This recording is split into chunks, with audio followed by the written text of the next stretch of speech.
मैंने रिकॉर्डिंग आज ऑन कर ली है।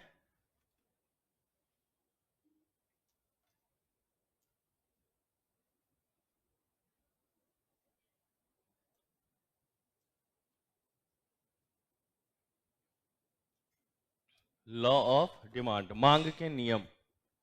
अगर हम लॉ ऑफ डिमांड की बात कर रहे हैं तो लॉ ऑफ डिमांड होता क्या है बेटा? हमने अलग अलग डिटर्मिनेंट्स की बात करी, अलग अलग डिटर्मिनेंट्स को हमने देखा, लेकिन जो हमारा डिटर्मिनेंट्स है उसके कारण कुछ ना कुछ प्रभाव पड़ रहा है। तो उसमें से जो हमारी प्राइस ऑफ प्रोडक्ट थी या प्राइस ऑफ मेन कमोडिटी थी या प्राइस ऑफ कमोडिटी की बात कर रहे थे, उसके कारण हमारे डिमांड के ऊपर जो भी प्रभाव पड़ेगा, क्योंकि हमने देखा था कि अगर प्राइस बढ़ा रहे थे तो डिमांड क्या हो रहा था, हमारा कम हो रहा था। प्राइस कम कर रहे थे तो डिमांड हमारा क्या हो जा रहा था, बढ़ रहा था। तो कुछ ना कुछ वहां पर रिलेशन थे।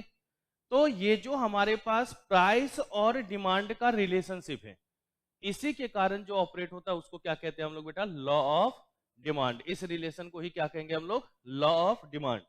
इसके अलावा जितने भी हमारे डिटर्मिनेंट्स थे, चाहे वो रिलेटेड गुड्स हो, इनकम ऑफ कंज्यूमर हो, टेस्ट एंड प्रेफरेंस हो, future expectation to change about price हो, या अदर फैक्टर्स हो, इसमें किसी भी तरीके का कोई बदलाव नहीं करना है। जो बदलाव की बात करेंगे वो सिर्फ और सिर्फ किसमें होना चाहिए? प्राइस ऑफ मेन कमोडिटी के अंतर्गत होना चाहिए। तो जब भी लॉ ऑफ डिमांड की बात करेंगे तो एक शब्द हमारा आएगा सेटरिस पेरिबस। क्या आएगा? सेटरिस पेरिबस। मतलब होता है उसका बेटा अदर थिंग्स बीइंग कांस्टेंट। क्या होता है उसका मतलब? अदर थिंग्स बीइंग कांस्टेंट, कि भाई प्राइस ऑफ मेन कमोडिटी के अलावा जितने भी डिटर्मिनेंट्स हैं उसमें किसी भी तरीके की कोई बदलाव नहीं होगी, उसमें किसी भी तरीके का कोई चेंज नहीं किया जाएगा। तो वही लिखिएगा बेटा, more and more commodity, note कीजिए सभी, more and more commodity purchased at less price and vice versa, but other things being constant, other things being constant। ये जो अदर थिंग बीइंग कांस्टेंट है इसका ब्रैकेट में नाम लिख लीजिएगा बेटा, सेटरिस पेरिबस। क्योंकि ये क्वेश्चन जो है ना बार बार पूछा गया है कि अदर थिंग बीइंग कांस्टेंट का मतलब क्या होता है या सेटरिस पेरिबस का मतलब क्या होता है। दो में से किसी को भी उल्टा करके वो पूछ सकता है। तो अगर अदर थिंग बीइंग कांस्टेंट पूछा तब भी सेट्रिस पेरिबस, और सेट्रिस पेरिबस का मतलब पूछा तो अदर थिंग बीइंग कांस्टेंट। तो देख रहे हैं ना, जो भी हमारे पास बदलाव होगा वो किसके कारण होगा बेटा? सिर्फ और सिर्फ प्राइस ऑफ मेन कमोडिटी के कारण होगा। इसके अलावा जो भी चीजें हैं, price of related goods remain constant,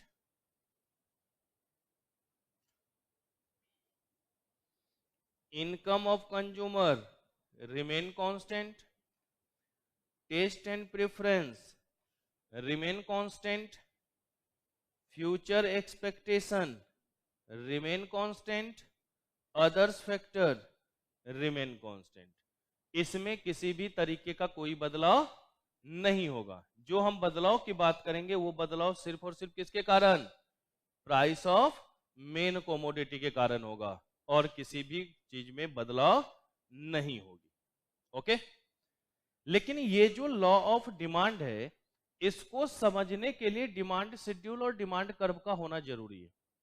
क्योंकि भाई ये जो रिलेशन हम देख रहे हैं कि भाई दोनों में नेगेटिव रिलेशन है, तो दोनों में अगर नेगेटिव रिलेशन है तो उसका कहीं ना कहीं उसको रिप्रेजेंट तो किया जाएगा ना, कहीं ना किसी टेबुलर फॉर्म में उसको रिप्रेजेंट तो करेंगे हम लोग।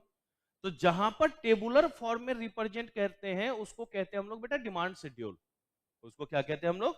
Demand schedule. कि अगर टेबुलर फॉर्म में रिप्रेजेंट किया गया है, टेबुलर फॉर्म में प्रेजेंटेशन की गई है, तो उसको क्या कहेंगे हम लोग? Demand schedule.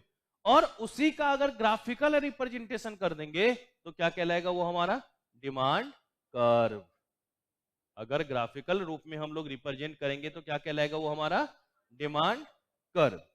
तो यहां पर वही चीजें लिख लेते हैं बेटा, क्या होगा हमारा डिमांड शेड्यूल और demand curve.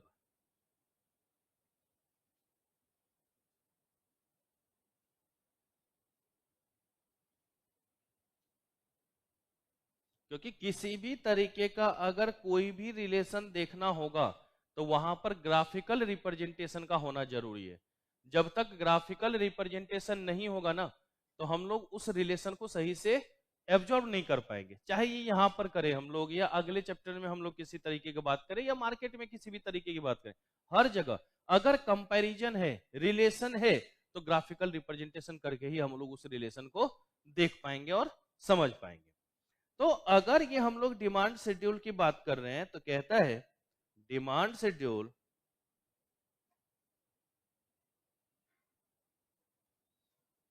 Is a tabular statement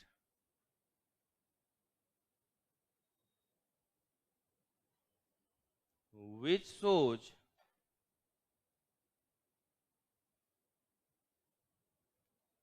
different demand at different prices। अलग अलग कीमत के ऊपर जो हम लोग देख रहे हैं, जो हम लोग शेड्यूल बना रहे हैं, जो हम लोग टेबुलर रिप्रेजेंटेशन कर रहे हैं, तो वही हमारा क्या कहलाएगा बेटा, डिमांड शेड्यूल के नाम से जाना जाएगा, डिमांड शेड्यूल कहलाएगा। ये जो डिमांड शेड्यूल होता है ना बेटा, ये डिमांड शेड्यूल हमारा दो तरीके का होता है। डिमांड शेड्यूल कितने तरीके का होगा, दो तरीके का होगा। एक होता है बेटा हमारे पास इंडिविजुअल डिमांड शेड्यूल,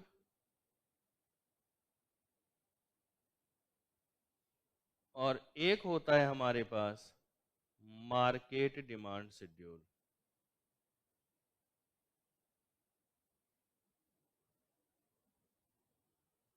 एक क्या होगा हमारे पास, इंडिविजुअल डिमांड शेड्यूल, और एक हमारे पास क्या होगा, मार्केट डिमांड शेड्यूल।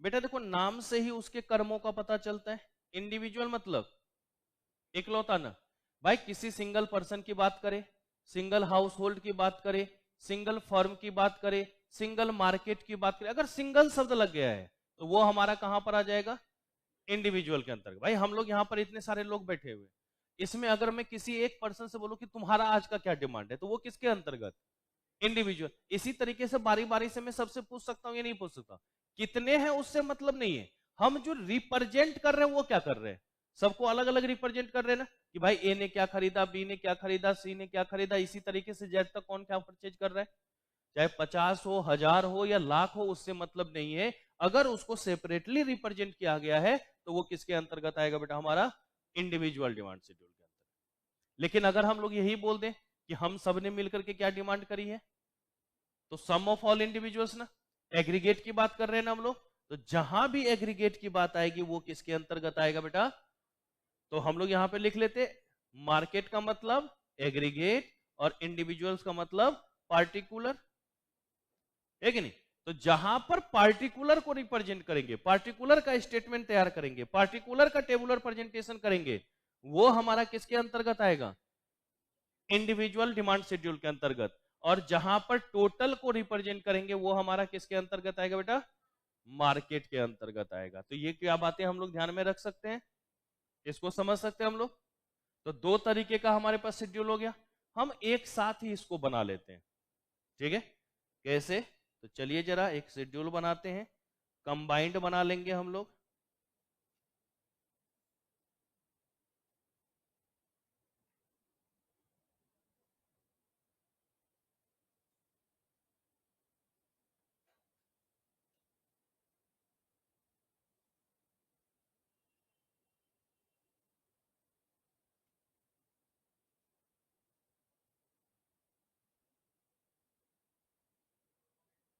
सुप्रभातम। नालायक लेट क्यों हुआ बे, क्या हुआ, अच्छा घर से पहले निकल। Price, demand of A, demand of B, demand of C, बताओ ये जो हमने ए बी सी लिखा है ये इंडिविजुअल का होगा या एग्रीगेट का होगा? किसका होगा? इंडिविजुअल ना, क्योंकि सबको क्या करा है हमने, सेपरेटली रिप्रेजेंट किया है ना भाई। ए का अलग रखा है, बी का अलग रखा है, सी का अलग रखा है। लेकिन अगर यहीं पर हम लोग लिख देते ए प्लस बी प्लस सी, तब क्या होता? तब तो ये एग्रीगेट को रिप्रेजेंट करता ना। तो जब तक रिप्रेजेंट उसको सिंगल करता रहे वो किसके अंतर्गत आएगा? इंडिविजुअल के अंतर्गत आएगा। तो यहां मान लीजिए प्राइस हमने ले लिया 10, 20 और 30। अब देखिए अगर मान लीजिए कि प्राइस बढ़ेगा तो डिमांड तो कम होगा। प्राइस अगर बढ़ेगा तो डिमांड क्या होगा? कम होगा।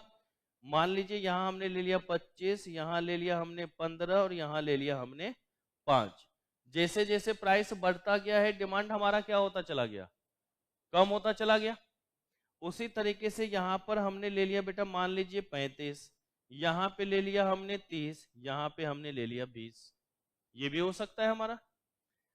अगर मान लीजिए यहां पर देखें तो यहां पर हमने मान लीजिए ले लिया 40, यहां पर हमने ले लिया 35 और यहां पर हमने ले लिया 25। कुछ भी माना जा सकता है, बस होना रिलेशन क्या चाहिए? नेगेटिव। प्राइस अगर बढ़ा होगा तो डिमांड को क्या करना होगा? कम करना पड़ेगा। अगर प्राइस बढ़ा होगा तो डिमांड क्या होगा हमारा? कम होगा।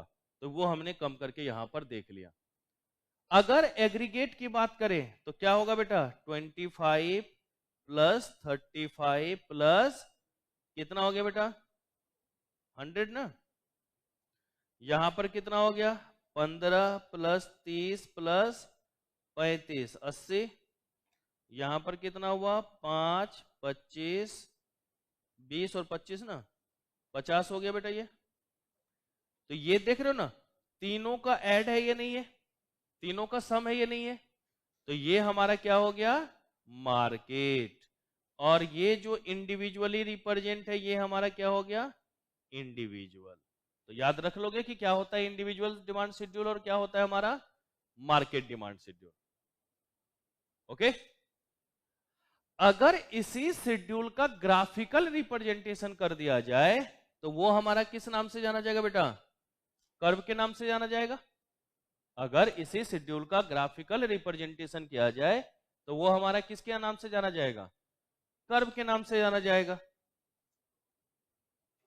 आगे बढ़े यहां से तो लिखिएगा बेटा डिमांड कर्व। कल कौन सी क्लास हुई थी ना?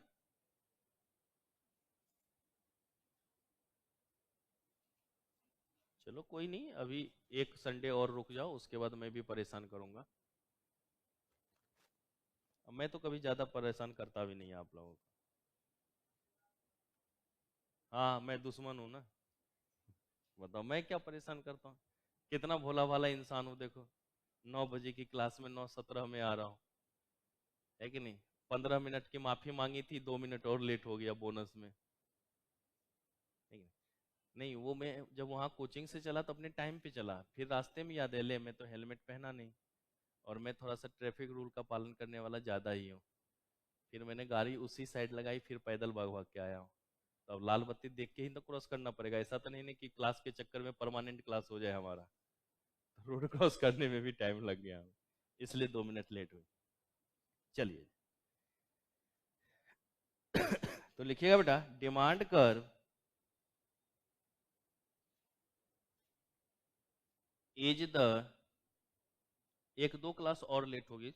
मैं पहले बताता कल की भी क्लास 9:15 ही स्टार्ट होगी, क्योंकि अभी चूंकि आज ही बैच स्टार्ट हुआ है तो एक दो दिन मुझे वहां पर रहना पड़ेगा, क्योंकि होता है ना कि फाउंडेशन वाले बच्चे ज्यादा कनेक्ट होते हैं। अब उनको भी नहीं ये लगे ना कि भाई अनजाने हाथों में हमें सौंप दिया गया है। तो थोड़ा सा सुबह सुबह मिल लेते तो उनको भी लगता है कि चलो अपना तो कोई है कि नहीं? मिलते हुए जाते हैं तो मजा हमें भी आता है, उन्हें भी खुशी होती थी। उन्हें छोड़ कर कि बेटा अब तुम जनवरी तक झेलो, यहाँ हम चले। अब तो demand curve is the graphical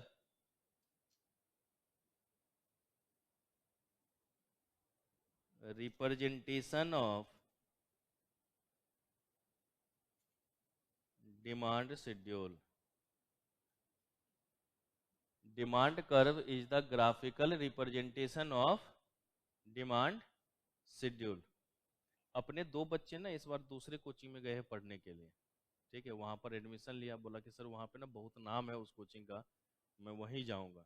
आज से बैच स्टार्ट होनी थी, कैंसिल हो गई, बच्चे ही नहीं हुए।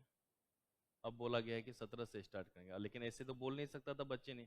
बेटा बीच में होली आ रही है ना, होली तो पहले से डिटरमाइंड थी, ऐसा तो है नहीं कि अचानक से कल कर्फ्यू लगने वाला है। होली तो पहले से डिटरमाइंड था ना। हम लोगों ने तो आज करी है स्टार्ट बैच, उसकी बैच ही डिले हो गई, अब 17 तारीख का नाम दिया है। होते हैं कुछ लोग भावनाओं में बह जाते हैं। मैंने बस बेस्ट विशेष लिख के भेज दिया, बेटा मिलते हैं। मैंने बोला कि कोई बात नहीं, एक हफ्ते हमारे पास फ्री में पढ़ ले, टाइम क्यों बर्बाद करेगा। नेपाल से दिल्ली आया है बेकार में, इतना दिन रहने खाने का खर्चा भी तो हो ही रहा है, मतलब एक सप्ताह मेरी तरफ से फ्री में पढ़ ले। अभी भगवान सर को मैंने बोला कि उसे मैंने बोल दिया है एक हफ्ता फ्री में पढ़े, बोला कोई बात नहीं, पूरा बैच फ्री में पढ़े, हमें कोई ना एतराज है।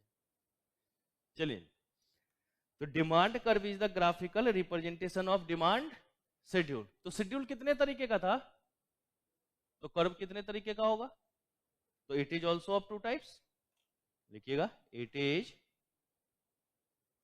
Also of two types. कौन कौन सा,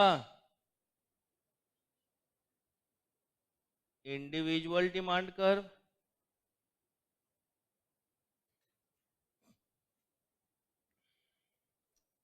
और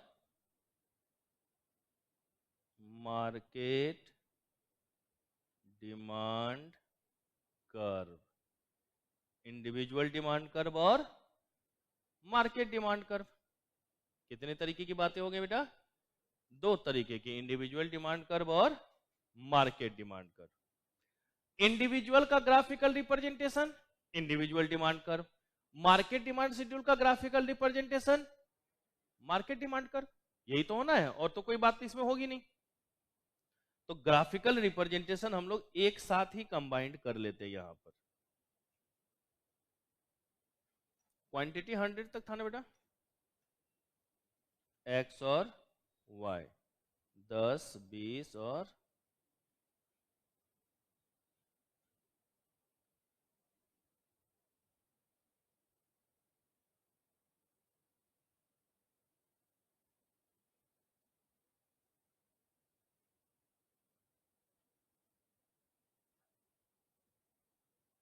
चलिए, पहले हम लोग ए का देख रहे हैं, फिर बी का देखेंगे, फिर सी का देखेंगे, और बाद में ए प्लस बी प्लस सी को देखेंगे।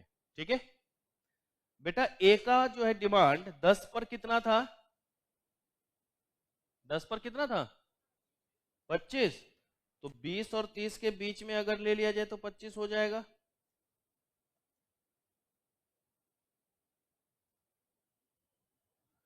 प्राइस जब 20 था तब डिमांड कितना था,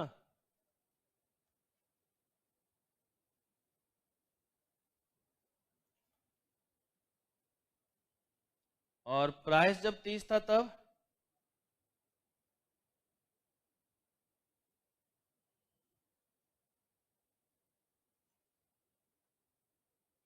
क्या ये हमारा डिमांड कर्व बन जाएगा बेटा, डिमांड ऑफ ए।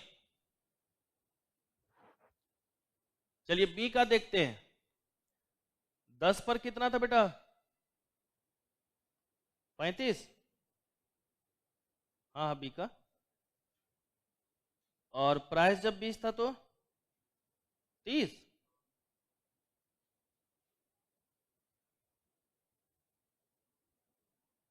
और जब प्राइस 30 था तब 20,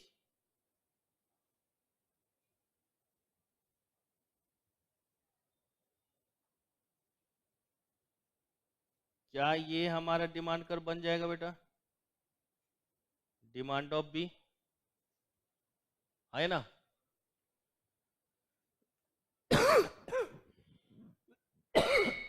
अगर सी की तरफ आए, 10 पर कितना था बेटा, 10 पर 40,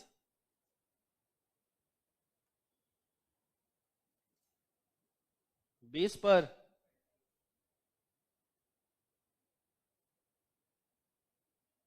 30 पर,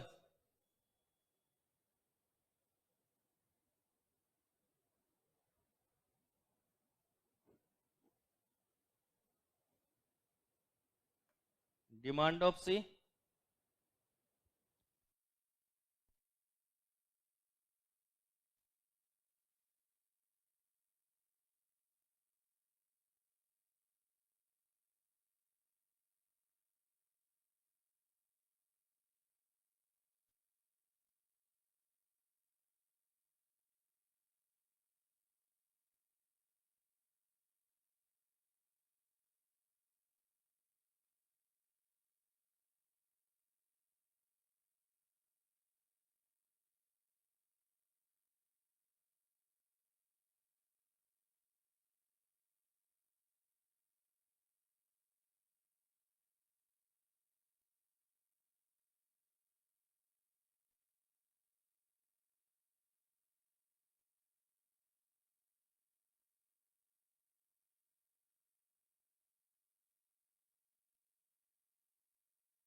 ठीक है बेटा, ये हमारा क्या हो गया, ए को अलग रिप्रेजेंट किया गया है, बी को अलग रिप्रेजेंट किया गया है और सी को, बेटा एक बार देख रहे हो कि ए वाला जो है स्ट्रेट लाइन कर्व में बना हुआ है, लेकिन बी और सी जो है थोड़ा सा कर्विक फॉर्म में आ रहा है, वो तो स्ट्रेट लाइन नहीं है।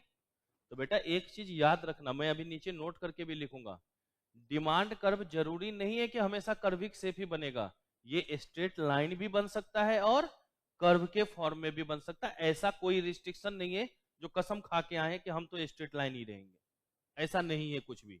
स्ट्रेट लाइन भी हो सकता है और कर्विक भी हो सकता है, इसलिए मैंने एग्जांपल ऐसा लिया था ताकि दोनों चीजें बन जाए कि आपका ये डिस्प्यूट थोड़ा सा क्या हो, खत्म हो सके। ठीक है, अब कंबाइंड कर ले बेटा, जब 10 था हमारा तब हमारा एग्रीगेट डिमांड कितना था बेटा, बताओ 100 ना, तो चलो 10 पे कर देते हैं हम लोग 100। 20 पर कितना बेटा, 80,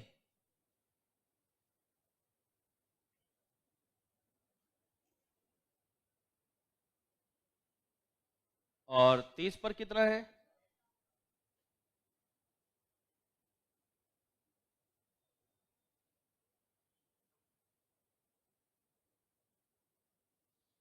अब ये जो कर्व बनेगा बेटा हमारा, ये किसमें होगा, demand of A plus B plus C के फॉर्म में आएगा, ये नहीं आएगा।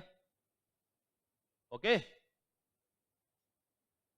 तो ए बी सी जब तक पार्टिकुलरली रिप्रेजेंट था तो किसके अंतर्गत, इंडिविजुअल के अंतर्गत, किसके अंतर्गत, इंडिविजुअल के अंतर्गत, और जब सबको मिला दिया गया तो किसके अंतर्गत, कर लोगे, लॉक कर दिया जाए। तो चलिए जरा अब देखिए, मैंने यहां पर लिखा एक्स एक्सिस और यहां पर लिखा वाई एक्सिस, बट इसको मैंने अभी कोई नाम दिया ही नहीं था। भाई कहीं ना कुछ तो चीजें हमारी एक्स पर और वाई पर रिप्रेजेंट होगी ना, तो एक्स पर हमेशा रिप्रेजेंट होगा क्वांटिटी, लेकिन मुझे मतलब नहीं पता कि क्वांटिटी का मतलब क्या है, बस मैं इतना जान रहा हूं अभी क्या है, एक्स एक्सिस का मतलब क्या हो गया, क्वांटिटी, और वाई एक्सिस का मतलब क्या हो गया, प्राइस। तो वाई एक्सिस में तो कोई बदलाव नहीं होता, बट ये जो एक्स एक्सिस है ना, इसका मीनिंग और सेंस हमेशा बदलता रहता है। जैसे आप लोग भी एक सुने होंगे, पानी रे पानी तेरा रंग कैसा, तो कहते हैं ना जिसमें मिल जाए उसी के जैसा, है कि नहीं। पानी का कोई अपना रंग होता है क्या, नहीं होता है, जैसा में मिला दो उस कलर का वो हो जाता है। उसी तरीके से ये क्वांटिटी है, अगर डिमांड के साथ लग गया तो क्वांटिटी डिमांडेड, अगर सप्लाई के साथ लग गया तो क्वांटिटी सप्लाइड, अगर कंज्यूमर बिहेवियर के साथ लग गया तो क्वांटिटी कंज्यूम्ड, अगर प्रोडक्शन के साथ लग गया तो क्वांटिटी प्रोड्यूस्ड, और अगर मार्केट के साथ लग गया तो क्वांटिटी सोल्ड। तो क्वांटिटी का कोई अपना नेचर नहीं होता है, जिस नेचर के साथ वो मिल जाएगा उसी तरीके का हो जाएगा। तो 5 बातों को यहां पर ध्यान में रखना है आपको, कि अगर कभी भी पूछ देगा ना कि भाई डिमांड के अंतर्गत क्वांटिटी का मतलब क्या होता है, तो क्या लिखोगे, क्वांटिटी डिमांडेड। और ये 2 बार क्वेश्चन आपके आईसीआई के एग्जाम में पूछा जा चुका है, क्वांटिटी का मतलब क्या होता है। देखो कितनी छोटी सी चीज है भाई, हम तो नॉर्मली क्वांटिटी हर जगह लिख देते हैं ना, लेकिन उस क्वांटिटी का भी कुछ अपना अस्तित्व है या नहीं है। भाई घर वाले कितना भी आपको बोल दे तू बेकार है, नालायक है, तो एक बार बोल के देखो, अच्छा अगर मैं खत्म हो जाऊं तो कुछ नहीं हो, तुम्हें फर्क पड़ेगा, फिर बोले अरे बेटा कैसी बात करता है, जो है तू ही तो है, होता ये नहीं होता। तो भले ही हम कितने नाकारा हो, कुछ ना कुछ हमारी अस्तित्व है या नहीं है। तो भाई क्वांटिटी की भी कुछ ना कुछ अपनी अस्तित्व है, और वो जिसके साथ लग जाता है उसी का रूप वो धारण कर लेता है। ठीक है, तो लिख लीजिएगा बेटा, quantity means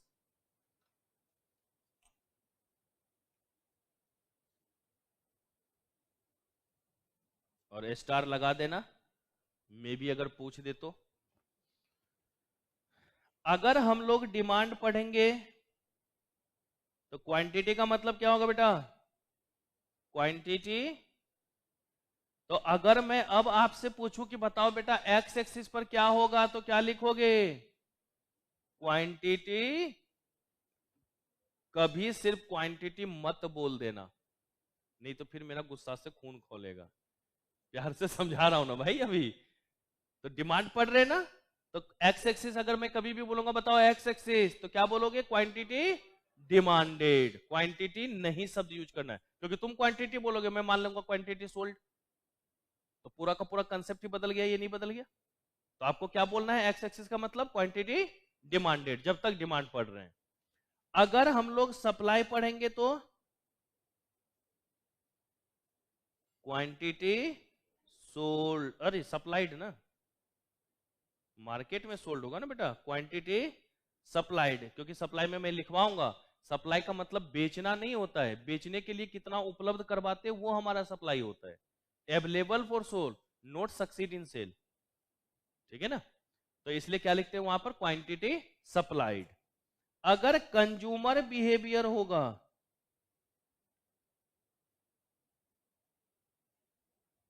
quantity consumed. Consumer behaviour होगा तो क्या होगा बेटा? Quantity consumed.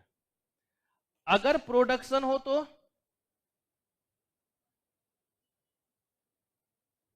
क्या लिखेंगे बेटा? Quantity produced. प्रोडक्शन होगा तो क्वांटिटी का मतलब क्या हो जाएगा? Quantity produced. और अगर मार्केट है तो क्वांटिटी सोल्ड। तो क्या ये 5 बातें आप लोग ध्यान में रख सकते हैं? जब तक डिमांड पड़ रहे हैं, क्वांटिटी का मतलब क्वांटिटी डिमांडेड। सप्लाई पढ़ेंगे, क्वांटिटी सप्लाइड। कंज्यूमर बिहेवियर पढ़ेंगे, क्वांटिटी कंज्यूम्ड। प्रोडक्शन पढ़ेंगे, क्वांटिटी प्रोड्यूस्ड। और मार्केट पढ़ेंगे तो क्वांटिटी सोल्ड। तो एक्स एक्सिस का नेचर अब हर जगह पता चल जाएगा आपको कि कहां पर क्या लिखना है। ओके? और प्राइस तो हमेशा वही रहेगा ना, अब थोड़ी ना बोलेंगे प्राइस सोल्ड, नहीं हो सकता ना बेटा। तो प्राइस हमेशा वही रहते। जब हम बेचते हैं तो बोल देते हैं सेलिंग प्राइस, बनाते हैं तो लिख देते हैं कॉस्ट प्राइस, यही तो होता है। तो प्राइस का अपना कोई नेचर नहीं होता, प्राइस प्राइस ही रहता है। ओके? बस क्वांटिटी का नेचर हर जगह क्या होगा? बदलेगा।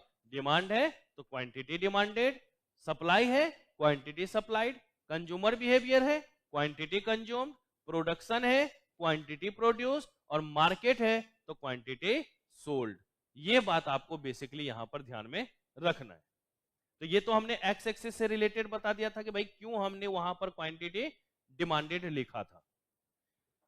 अब ये जो हमने यहां पर कर्व बनाया है डिमांड का, तो जरा इससे भी रिलेटेड बातें कर ले हम लोग। तो लिखिएगा बेटा, demand curve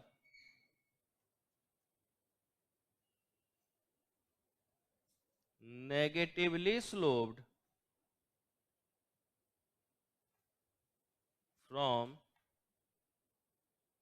left to right due to negative relationship between demand of main commodity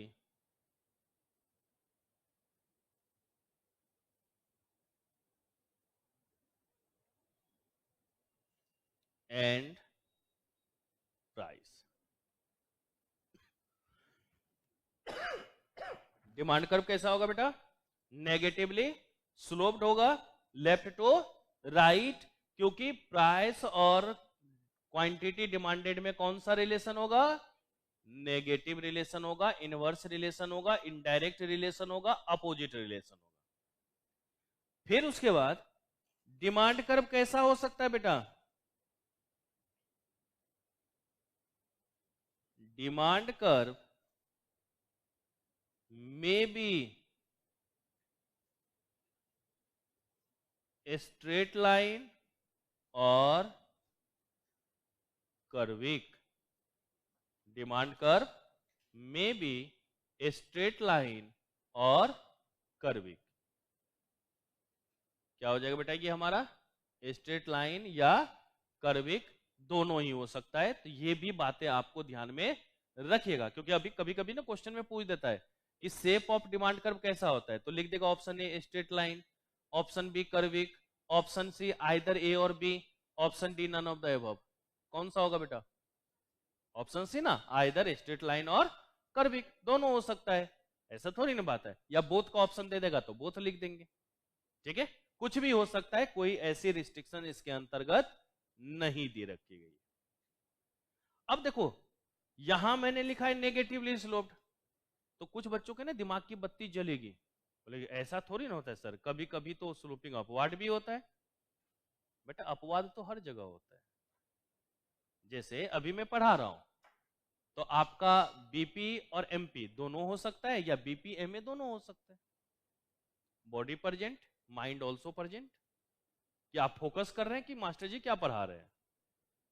लेकिन कुछ बच्चों का ऐसा भी होगा, बैठे तो यहां है, ख्याली पुलाव कुछ और है, काश अगर यहां नहीं होता। हा हमारे कृष्णा जी कभी उछल के उस बेंच पे जा रहे हैं, कभी उछल के उस बेंच पे जा रहे हैं। ये नहीं समझ रहा है कि यहां से दौड़ता हुआ रोमन रेंज की तरह एक सुपरमैन पंच मार देंगे बस साफ। तो बेटा हम शांत कर देंगे ना 2 मिनट के अंदर, है कि नहीं। शरीर देख के भी बात कर लिया करो, कमजोर हो गए तो उससे क्या, फिर भी तेरे से ज्यादा है। तो भाई दोनों तरीके की बातें हो सकती है ना। तो इसी तरीके से यहां पर स्ट्रेट लाइन भी हो सकता है, कर्विक भी हो सकता है, कभी कभी ये स्लोपिंग अपवार्ड भी हो सकता है, तो उसको क्या नाम दे देंगे बेटा, एक्सेप्शंस। आगे उसकी भी बात हम लोग करेंगे, धैर्य रखो, सब कुछ होगा। नहीं नहीं, एक बार हुआ था कि ऐसे ही कोई बच्चा एक डेमो लेने के लिए आया, तो मैंने उसमें लॉ ऑफ डिमांड पढ़ाया, तो वो रिसेप्शन पे बोला कि मुझे इकोनॉमिक्स की क्लास पसंद नहीं आई। तो पूछा गया कि भाई क्या रीजन था, बोलो बताओ, उन्होंने तो एक्सेप्शंस करवाया ही नहीं आज। बताओ यार, भाई कोर्स जहां तक हो वहीं का कंटेंट ना बताऊंगा, अब तुम आज जाके बोलो कि मार्केट तो हुआ नहीं आज, तो बेटा बैठ जा 16 घंटे साफ कर देंगे, आपको नहीं कोर्स को। हम तो उसके भी आदी हैं भाई, 9 घंटा में भी कोर्स हम खत्म कर सकते पूरी एक वॉल्यूम, 8.5 घंटा 9 घंटा सफिशियंट है। आप जाइएगा यूट्यूब चैनल पे, मेरा वीडियो पड़ा होगा 8 से 9 घंटे का, लगातार सुबह आओ शाम में जाओ, कोर्स खत्म करो रिवीजन के टाइम में, तो ऐसा भी दौर आएगा। तो ये किसके अंतर्गत आ गया बेटा, हमारा लॉ ऑफ डिमांड के अंतर्गत। लेकिन कुछ बातें ऐसी होती है कि बच्चों का पूछना जायज है, सर हम कैसे मान लें कि लॉ ऑफ डिमांड हो रहा है, हम क्यों मान लें कि दोनों में नेगेटिव रिलेशन है। हो सकता है नहीं, ऐसी बात है, ये तो पूछना जायज है ना कि भाई हम क्यों माने, हमें कैसे पता चल रहा है कि हाँ दोनों में नेगेटिव रिलेशन है, इन चीजों को तो एक बार एक्सप्लेन तो करो। तो बेटा इसमें ना रिश्ता वही सोच नहीं वाली बात है, काम वही है, लेकिन उसको तरीका सोचने का अलग दे देते हैं, और इसी को कहते हैं बेटा rational of law of demand. क्या नाम देते थे इसको, rational of law of demand.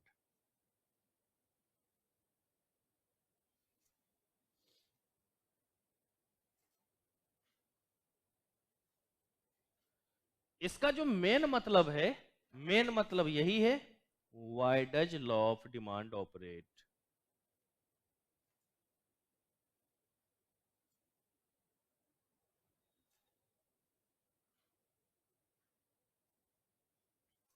या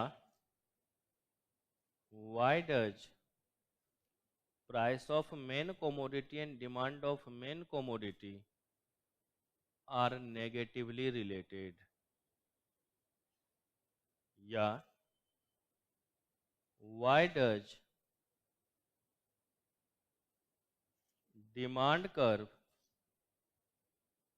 slope downward।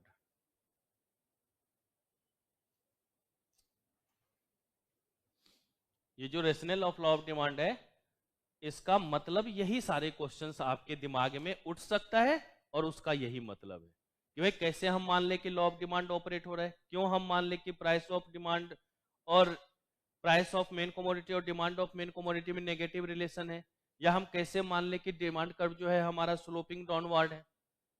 सारी बातें तो हमारी यहां पर बन रही, सारी चीजों को तो हम लोग देख रहे हैं।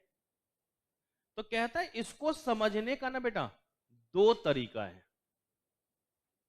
इसको समझने का 2 तरीका है। एक को हम लोग नाम दे देते बेटा ट्रेडिशनल अप्रोच, ऐसा कोई किताबी नाम नहीं है, ये मेरा अपना समझाने का तरीका है, इसलिए मैं अपने अनुसार लिख रहा हूं। ट्रेडिशनल अप्रोच और मॉडर्न अप्रोच। आपको कौन सा सॉल्यूशन पूछेगा? आपको तो गोला लगा के ही आना है कि नहीं? बेटे ट्रेडिशनल अप्रोच का मतलब क्या होता है, जरा गौर से समझना। मम्मी पापा ने आपको कुछ बोला, आप कभी भी पूछते हैं क्यों और कैसे? एक बार पूछ के देखना बेटा, एक्शन और रिएक्शन दिख जाएगा आपको। और आजकल के बच्चों पे तो कम होता है, हम लोगों के समय में ज्यादा होता था, इसलिए लिखा है ट्रेडिशनल अप्रोच। हमारे जमाने की बात, पहले मार खाते थे, फिर दोबारा मार खाते थे कि कमबख्त तेरे कारण मेरी चूड़ी टूटी है, लेकिन हिम्मत नहीं होती थी कि मुंह पे जवाब दे सके। जो बोला चुपचाप एक्सेप्ट कर लो। तो मतलब रिलेशन दिखेगा, आप उसको प्रूव्ड नहीं कर पाओगे। दिखेगा कि हाँ ऐसा हो रहा है, पर उसको प्रूव्ड नहीं कर पा सकते। भाई कभी आप मम्मी से पूछ के देखो, मम्मी तुम कितना प्यार करते हो, प्रूव करके दिखाओ तो चप्पल उठाएंगे, 100 चप्पल मार देंगे, बेटा देख लो इतना प्यार करते हैं, लगा चोट? बोलोगे नहीं, ये तो अच्छा लग रहा था, यही तो प्यार है। तो ट्रेडिशनल अप्रोच में हम लोग भावनात्मक रिलेशन देख पाते हैं, मतलब एक इंडिकेशन मिल जाता है, हम उसको प्रूव्ड नहीं कर सकते। ओके भाई, अब मैं क्लास आ रहा हूं, आप लोग जैसे अभी भी मैं आया तो आप लोग खड़े हो गए, क्या ये एक रिलेशन को ही तो रिप्रेजेंट कर रहा है ना? अब मैं बाहर जाके बोले देखा मेरा खौफ, जहां हम खड़े होते हैं वहां सब खड़े होते हैं, भाई ये तो इंडिकेशन गलत है ना। वो तो आपने एक सम्मान के रूप में रिप्रेजेंट किया है, तो वो क्या है, एक चीज का रिप्रेजेंटेशन है ना, भावनात्मक संबंध को रिप्रेजेंट कर रहा है ना, उसको प्रूव किया जा सकता है क्या? अब ऐसा भी हो सकता है कि कुछ बच्चा सोच रहा है, अबे यार आ गया, खड़ा होना पड़ेगा, हो सकता है, तो उसके लिए प्रूव करने की भी जरूरत पड़ सकती है, तो उसके लिए है मॉडर्न अप्रोच। लेकिन हमारे पास सबसे अच्छी बात है कि फाउंडेशन में प्रूव्ड ही नहीं करना। आपने 11th में थोड़ा सा पढ़ा होगा, और बाकी ग्रेजुएशन में भर भर के इसको प्रूव करोगे। नॉर्मल गुड्स के केस में, इंफीरियर गुड्स के केस में, गिफन गुड्स के केस में प्रूव्ड करते रहना। यहां पर प्रूव्ड नहीं है, सिर्फ नाम ही काफी है। तो हम भी क्यों 3 क्लास अपना एडिशनल बर्बाद करें भाई इस प्रूव्ड करने में? हम भी सिर्फ नाम लिख के काम चला लेंगे। ओके, तो दो तरीके की बातें आ गई, ट्रेडिशनल अप्रोच और मॉडर्न अप्रोच। कौन कौन सी बातें आ गई हमारी? ट्रेडिशनल अप्रोच और मॉडर्न अप्रोच। ट्रेडिशनल अप्रोच में 3 तरीके की बात आएगी यहां पर। ट्रेडिशनल अप्रोच में 3 तरीके की बात आएगी। Change in the number of consumer, change in the number of consumer. इसी को कभी कभी किताबी नाम दे दिया जाता है बेटा, arrival of new consumer.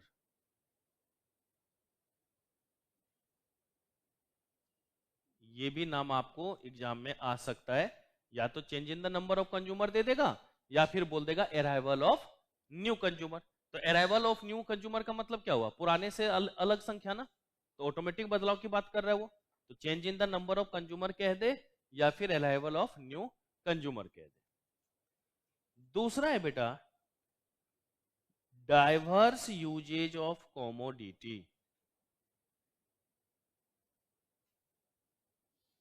Diverse का मतलब होता है बेटा डिफरेंट। डाइवर्स का मतलब क्या होता है? डिफरेंट, कि अलग अलग यूज, अलग अलग यूज के बारे में बात करना। और तीसरा law of diminishing marginal utility, LDMU। ये तीनों किसके अंतर्गत आ गया बेटा? ट्रेडिशनल के अंतर्गत। किसके अंतर्गत आ गया? ट्रेडिशनल के अंतर्गत।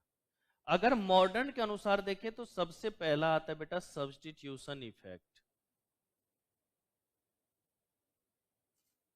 Substitution effect. दूसरा होता है बेटा इनकम इफेक्ट। और इन्हीं दोनों को मिला देते हैं ना बेटा, तो ये कहलाता है बेटा प्राइस इफेक्ट।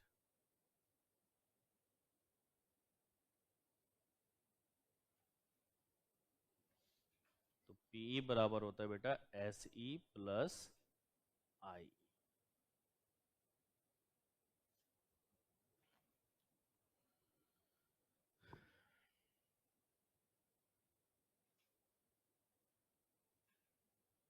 ठीक है,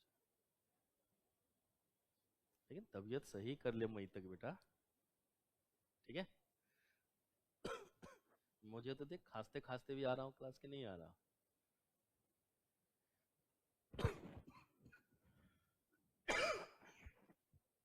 तो दो तरीके की बात आ गई है, नहीं आ गई बेटा? कितने तरीके की बात हो गई? दो तरीके की। कौन कौन सी हमारे पास? ट्रेडिशनल और मॉडर्न। कौन कौन सी बात आ गई बेटा? ट्रेडिशनल और मॉडर्न। अब देखिए ट्रेडिशनल में हमने लिखा है बेटा change in the number of consumer. Traditional में हमने क्या लिख दिया है? Change in the number of consumer. ये change in the number of consumer का मतलब क्या हुआ? किसको कहते हैं हम लोग change in the number of consumer? तो कहता है बेटा कि अगर मान लीजिए कहीं पर सेल वगैरह लगता है, कहीं पर ऑफर होता है, तो जब ऑफर होता है तो लोग ज्यादा से ज्यादा उन चीजों को परचेज करने के लिए आते या नहीं आते?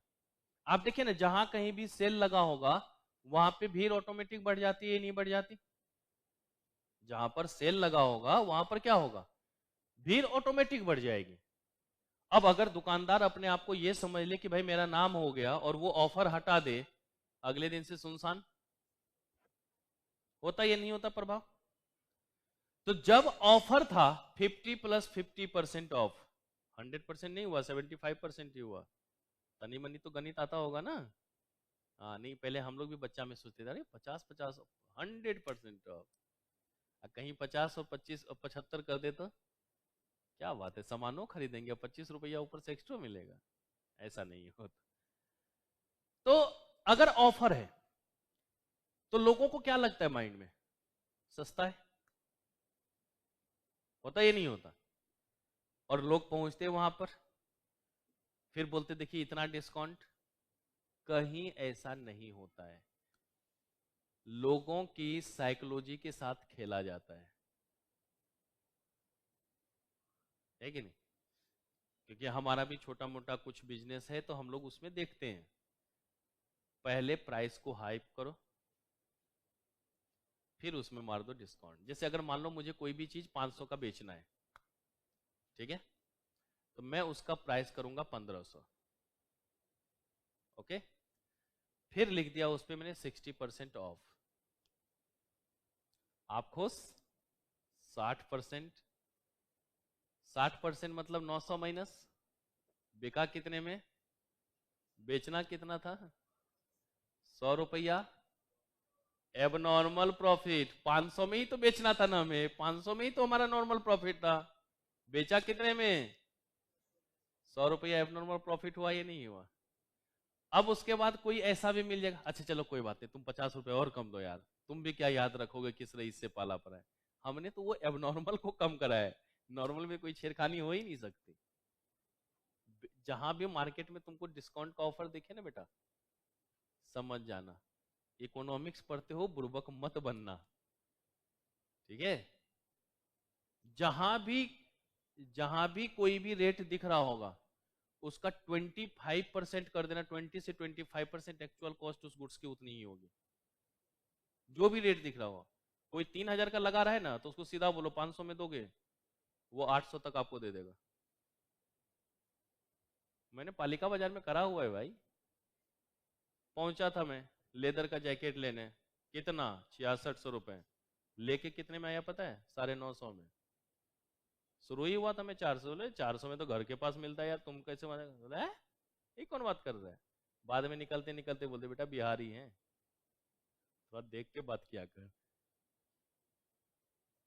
तो अब कभी उस दुकान पे जाता हूँ तो एक्चुअल रेट बोलता है, देख तू तो देगा नहीं ज्यादा, ये ले। और कभी कभी मैं शर्ट वर्ट लेने वहां पे जाता हूँ और उसी से लेके आता हूँ, क्योंकि अब पता है कि वो ज्यादा बार्गेनिंग करवा नहीं सकता हमसे। वो एक्चुअल बोलता है, देख ले भाई प्रिंट पे मत जा, इतना तेरे लिए पड़ेगा। बोले ठीक है। अब बेटा मैं इंसानों के साथ जाता हूँ, जानवरों के साथ नहीं। तुझे लेके जाएंगे, बोलेगा सर ये तो यही है जो कुछ दिन पहले पॉकेट मार के गया था। पता चलेगा हम ही को कूट दिया है क्यों नहीं? अपनी भी तो इज्जत प्यारी है। तुझे बेटा मैं शर्ट पहनना बंद कर दूंगा, कुर्ता पहन लूंगा, तेरे साथ नहीं जाऊंगा। चलो हाँ अकेले जा बेटा। तो क्या हो रहा है कि ऑफर दिखता है तो लोगों का कहीं ना कहीं ह्यूमन साइकोलॉजी इस तरीके की बातें होती है नहीं होती। आप देखिए ना कि जब भी आप कोई सामान खरीदने के लिए जाओगे ना, तो जब एक कपड़ा मान लो खरीद लिए, तो दुकान वाला ना बोलेगा अरे आपने ये लिया ही है ना, इसके कॉम्बिनेशन में ये देखिए ना आपको सस्ता ही लगा देंगे, ले लीजिए ना। और कभी कभी लोग खरीद लेते हैं या नहीं खरीद लेते। दुकान वाले ने अपना बेच लिया और आप क्या खुश है, चलो यार सस्ते में मिल गया। आपको अभी जरूरत नहीं थी बट फिर भी आपने खरीदा ना। तो अब ये जो परचेज हो रहा है ये एक तरीके से इंडिकेट कर रहा है कि अब हमारे पास ज्यादा से ज्यादा लोग आ रहे हैं। तो कहीं ना कहीं यहां पर यही रिप्रेजेंट होता है कि अगर दाम कम हो रहा है तो ज्यादा से ज्यादा खरीदार आएंगे, और दाम अगर बढ़ेगा तो खरीदार क्या हो जाएगा बेटा। तो किन चीजों को रिप्रेजेंट कर रहा है ये? नेगेटिव रिलेशन को ना। किन चीजों को रिप्रेजेंट करेगा? नेगेटिव रिलेशन को। उसी तरीके से डाइवर्स यूजेज ऑफ कमोडिटी। बेटा घर से आपको कुछ ना कुछ पॉकेट खर्च मिलता ही होगा कि बेटा ये पूरे महीने का पॉकेट खर्च है, या वीकली बेसिस पे मिल जाता होगा कि ये भैया 300 रुपए पकड़, इस हफ्ते का तुम्हारा खर्चा रहा। आप फूंक फूंक के खर्च करते हो या नहीं करते हो? कभी ऐसा हुआ कि अगर 500 रुपए तुम्हें पॉकेट खर्च मिला हो तो पहले ही दिन आए और 500 फूंक दिया हो? नहीं ना, फूंक फूंक के खर्च करना पड़ता है कि भाई इसी में से पूरा वीक हमको एडजस्ट करना है। लेकिन जो कॉमोडिटी आप खरीदने के लिए जाने वाले थे उसका दाम बहुत कम हो गया, अब उसकी क्वांटिटी आप क्या करोगे? ज्यादा खरीद पाओगे ही नहीं। पैसा तो आपके पास उतना ही है लेकिन आपको उसका उपयोग दिखने लग जाएगा। जैसे अभी ये मैं अगर आपको फ्री ऑफ कॉस्ट पढ़ाना शुरू कर दूं और भी बच्चे जुड़ जाएंगे और वो क्या बोलेंगे, नहीं सेल्फ स्टडी से ज्यादा अच्छा है कोचिंग लेना। एक टाइम शेड्यूल बना रहता है कि भाई 9 बजे से 5:30-6 बजे तक क्लास चलेगी, फिर वो होमवर्क मिलेगा घर पे। देखो दिमाग की बुद्धि कितनी खुल गई। लेकिन जैसे बोले बेटा 10,000, सर मैंने सोच रहा था आने जाने में टाइम ना बहुत बर्बाद होता है, अगर घर पे ही हम सेल्फ स्टडी करें ना तो सर बेस्ट रहेगा। देख रहे हो दिमाग की बत्ती कैसे एक ही आदमी की जल रही है कि अगर फीस आया तो उपयोग क्या हो गया? लिमिटेड, कम। सर कभी कभी डॉट्स पूछ लेंगे तो बता दोगे ना? हाँ बेटा कोई बात नहीं बता दें। लेकिन अगर फ्री ऑफ कॉस्ट हो गया या सस्ते में हो गया, अरे सर आपके कांटेक्ट में रहने से ज्यादा अच्छा भविष्य है, लगातार कांटेक्ट में रहें। तो अगर किसी भी प्रोडक्ट से ना बहुत सारी चीजें बनती हुई हो, जैसे दूध ही है, दूध से बनने वाले प्रोडक्ट क्या है? बहुत सारे हैं, ये नहीं है। नॉर्मल डायरेक्ट दूध भी यूज होता है, दही बनता है, मिठाई बनता है, घी बनता है, क्रीम बनता है, बटर बनता है, बहुत सारी चीजें हैं इस तरीके से। अब अगर मान लो कि दूध महंगा हो जाए तो आप इसमें से जो चीजें हैं उसको लिमिट कर दोगे या नहीं कर दोगे?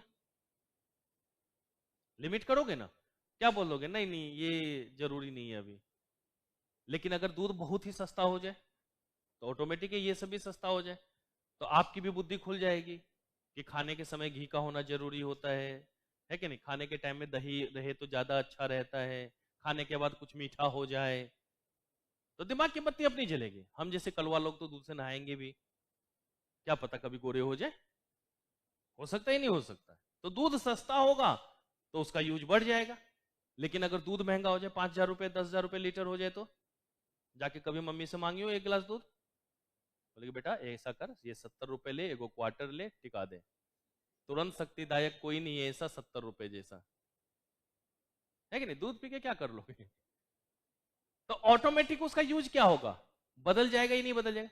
तो किसी भी गुड्स का अगर प्राइस कम होता है तो हमें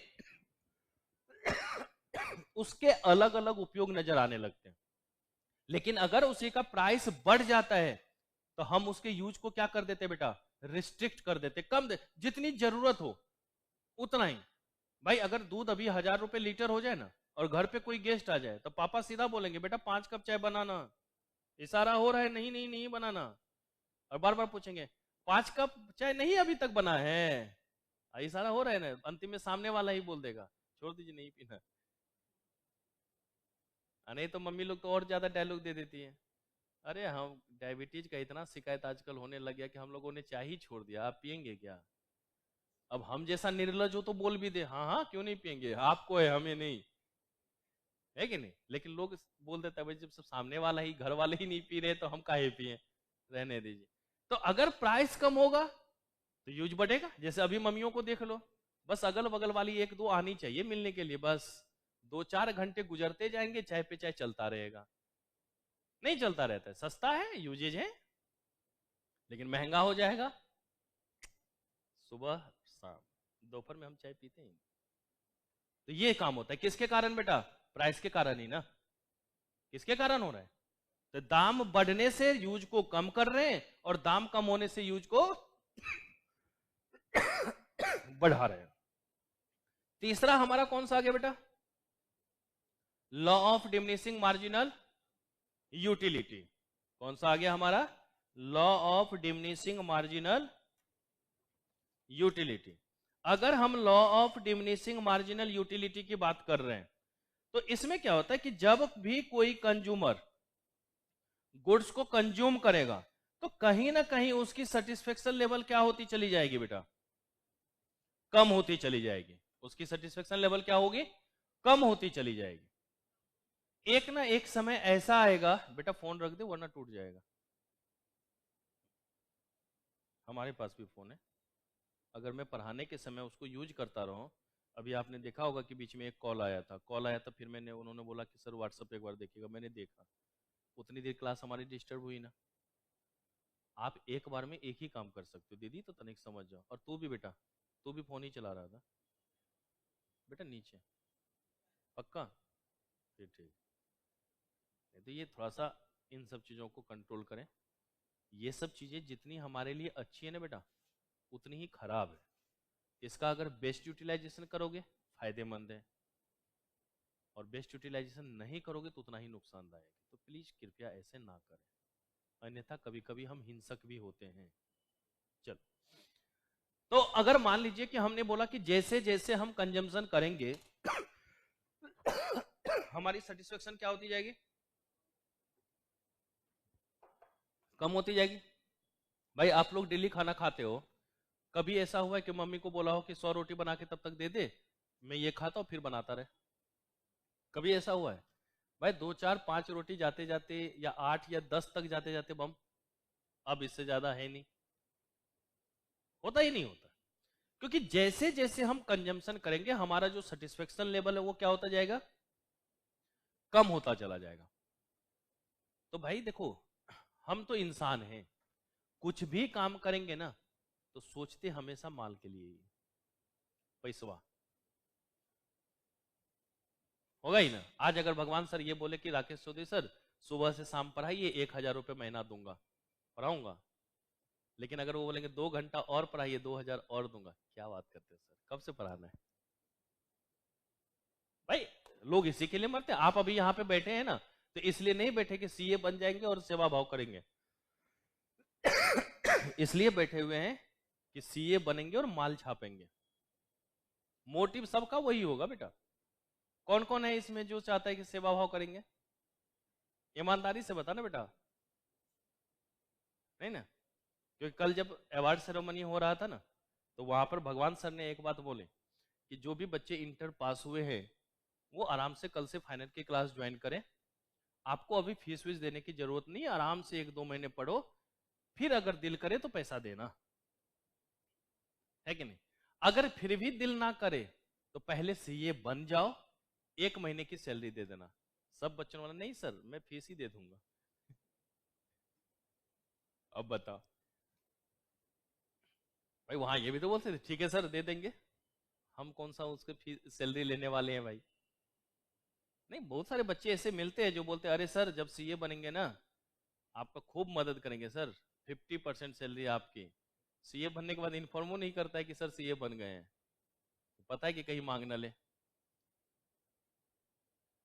तो जैसे जैसे आप कंजम्पशन करोगे सेटिस्फेक्शन लेवल क्या होता जाएगा? कम होता जाएगा। तो उसी तरीके से जैसे यहां पर देखिए मिस्टर एक्स और मिस्टर वाई ले लिया हमने यहां पर।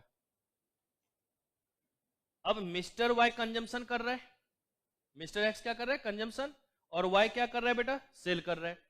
इसने इससे बोला कि भैया एक जरा आइसक्रीम दे दो हमें। उसने पहला आइसक्रीम यहां पर क्या करा बेटा कंज्यूम कर लिया। लेकिन भाई इच्छा शक्ति एक में तो खत्म होगी नहीं, बोला भैया एक और दे दो यार, एक से काम नहीं चलेगा, दूसरा आइसक्रीम। फिर इसी तरीके से तीसरा चौथा आराम से कंजम्पशन करता चला गया करता चला गया। कहीं ना कहीं तो बोलेगा ना भैया अब बस, अब इससे ज्यादा कंज्यूम नहीं कर सकते। तो जब इसने पहला कमोडिटी कंज्यूम किया तो देखिए वहां पर कितने यूटिल्स का सेटिस्फेक्शन मिला है, 8 यूटिल्स का। जब उसने यूनिट 1 को कंज्यूम करा है तो कितने यूटिल्स का सेटिस्फेक्शन। जब उसने सेकेंड यूनिट को कंज्यूम करा अब कितने यूटिल्स का सेटिस्फेक्शन। भैया ये दो कम क्यों हुआ, क्योंकि उसने क्या करा है पहले कंजम्पशन कर रखा है। भाई आपको तेज प्यास लगी हो तो पहला गिलास पानी क्या करते हो तेजी से पीते हो या नहीं पीते, लेकिन दूसरे में स्पीड कम होती है नहीं होती, तीसरे जाने के बाद रुक जाते हो नहीं। या कभी ऐसा हुआ है मम्मी जल्दी से मोटर स्टार्ट करके पाइप ला, खींचना स्टार्ट हुआ है कभी नहीं ना भाई। भाई प्यास लगी लिमिट है कि या तो गिलास दे दो या तो बोतल दे दो, होता ही नहीं होता। कभी तो ऐसा नहीं होगा कि बाल्टी के अनुसार लेके आ। एक सीरियल आता था ना चिड़ियाघर गधा प्रसाद, है कि नहीं, रे गधा पानी ले आ, ये लीजिए, जो उसमें है ना पंचायत वेब सीरीज में है मुटकू। तो यूनिट 2 पे कितना सेटिस्फेक्शन, यूनिट 3 जब कंज्यूम किया था तब कितना सेटिस्फेक्शन, यूनिट 4 पे 5 पे 6 पे। अब बोलोगे सर माइनस कैसे हो गया, भाई चलो सेटिस्फेक्शन ना मिले माइनस कैसे हो सकता है, होता है बेटा। कभी आपको कहीं पे दावत हो तो कहावत भी है मुफ्त का चंदन घसे रघुनंदन।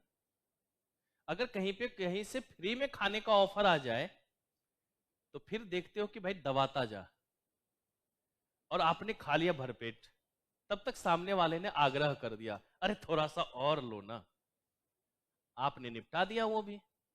उसके बाद क्या होता है बेटा, अरे दादा नहीं खाना चाहिए था, बहुत हो गया। और हमारे साथ ये बराबर हो जाता है, याद ही नहीं रहता कि कब रुकना है, खाते जाओ खाते जाओ। बाद में सोचते हैं कि नहीं अब इसको पचाने के लिए कुछ और खाना पड़ेगा फिर वो भी खाते जाओ। हाँ तुझे खा जाऊंगा बेटा तो अब हम लोग क्या देख रहे हैं यहां पे कि कभी कभी ऐसा एक्सेस हो जाता है कि हमें ये लगता है कि जो हमने पहले भी कंजम्पशन किया ना उसका भी वो फायदा नहीं मिल पाया। गोलगप्पे खाने के लिए तो बराबर जाते ही होंगे सब कोई ना कोई, और गर्ल्स के साथ तो ज्यादा ये आदत होती है गोलगप्पे खाने की। वहां पर मिलता तो बेटा प्लेट के हिसाब से ही है, एक प्लेट लो या 2 प्लेट लो या 5 लो या 10 लो, जितना लेना प्लेट के अनुसार। अब मान लो एक प्लेट में 5 आते हो, 20 रुपए के 5, तो आपने बोला कि भैया 2 प्लेट दे दो तो 10 गोलगप्पे मिलेंगे, आपने 40 रुपए पेमेंट कर दिया। आपने पहला खाया दूसरा खाया तीसरा, इस तरीके से 8 गोलगप्पे तक तो खा लिए अब लग रहा है कि हमसे खाया ना जाएगा। फिर आपके दिमाग में क्या चलता है, यार इस 2 के ना पैसे बर्बाद हो गए हमारे। जबरदस्ती खा तो जरूर लेते हो लेकिन फिर क्या करोगे, है ना पानी निकाला, भैया एक बार ना सूखा पापड़ी ही बना देना, नहीं होता इस तरीके से।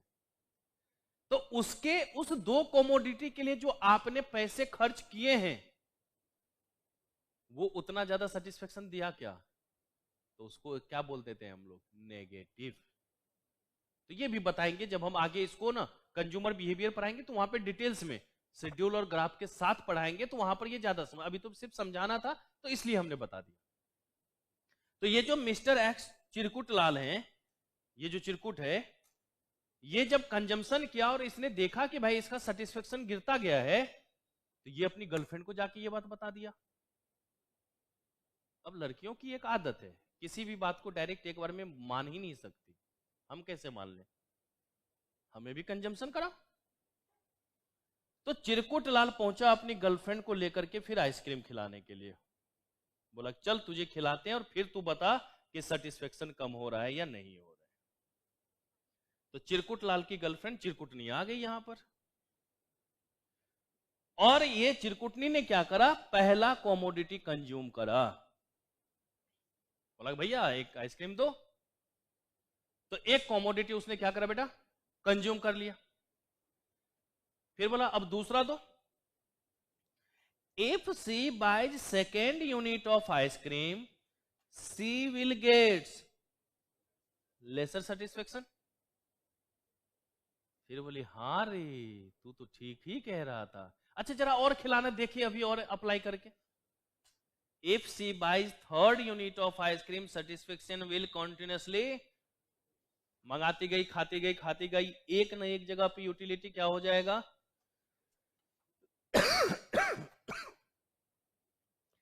If C continuously increase her purchase marginal utility obtained can be zero. और बाद में हम लगाएंगे जहां पर मार्जिनल यूटिलिटी जीरो हो जाता है उसको कहते हैं पॉइंट ऑफ स्टेटी। क्या कहते हैं उसको हम लोग, पॉइंट ऑफ स्टेटी। तो वो तो कंज्यूमर बिहेवियर में लगाएंगे। तो अभी देखें कि इन्होंने भी जब कंज्यूम किया तो इन्हें भी एहसास हो गया ना कि भाई हम जैसे जैसे कंजम्पशन करते रहे एक ना एक जगह पे आके क्या हो गया हमारा जीरो।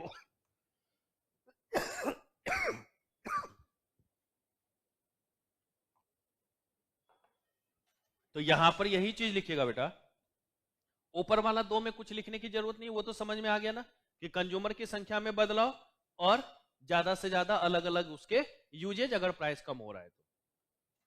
इसमें लिखिएगा व्हेन ए कंज्यूमर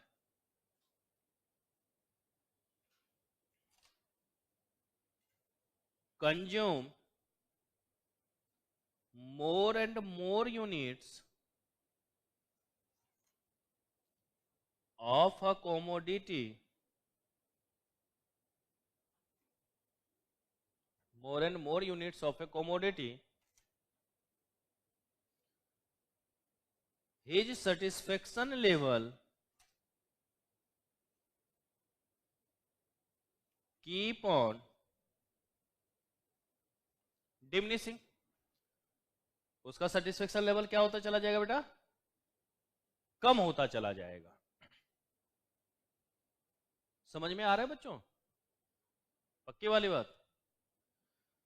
तो उसका सेटिस्फेक्शन लेवल धीरे धीरे क्या होता चला जाएगा, कम होता चला जाएगा। लेकिन इसके लिए भी कुछ चीजों का होना जरूरी है, क्योंकि जब तक ये चीजें नहीं होंगी ये अप्लाई ही नहीं हो सकता। उसको कहते हैं बेटा एजम्पशंस।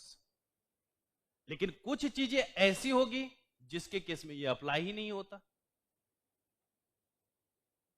ठीक है, तो हम यहां पर दो चीजों को देखेंगे बेटा, एक देखेंगे एजम्पशंस को और एक देखेंगे एक्सेप्शंस को।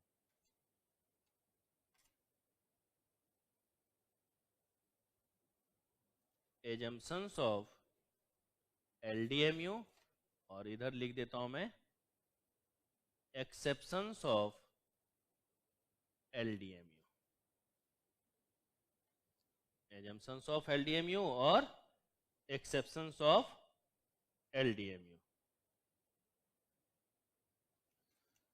कहता है बेटा कि भाई अगर एक बताओ हम एलडीएमयू की बात कर रहे हैं, मैंने आपको गोलगप्पे खाने के लिए भेजा था तो जब आप गोलगप्पे कंज्यूम करोगे तो आपको उसकी स्थिति जानने के लिए पूरे होशो हवास में होना चाहिए ना। आप देखो ना कि कभी कभी घर में क्या होगा, मम्मी बोलेगी बेटा जरा एक बार नमक मिर्च टेस्ट करके बताना सब्जी कैसी बनी है। आप खा लोगे, बोलोगे देखो हमसे मत पूछो, हमसे नहीं डिसाइड कर पाएंगे। तो फिर मम्मी निर्णय ले पाती है क्या? भाई ऐसे लोग होना चाहिए ना जो निर्णय डिसीजन मेकिंग में सहूलियत दे, डिसीजन मेकिंग उसके बेसिस पे ले पाए। तो कंज्यूमर रेशनल होना चाहिए, मतलब सेम होना चाहिए और ऐसे होने चाहिए जो उस ऑब्जर्वेशन के बारे में सही सही बता पाए। ठीक है, तो पहला क्या होगा बेटा, रेशनल कंज्यूमर।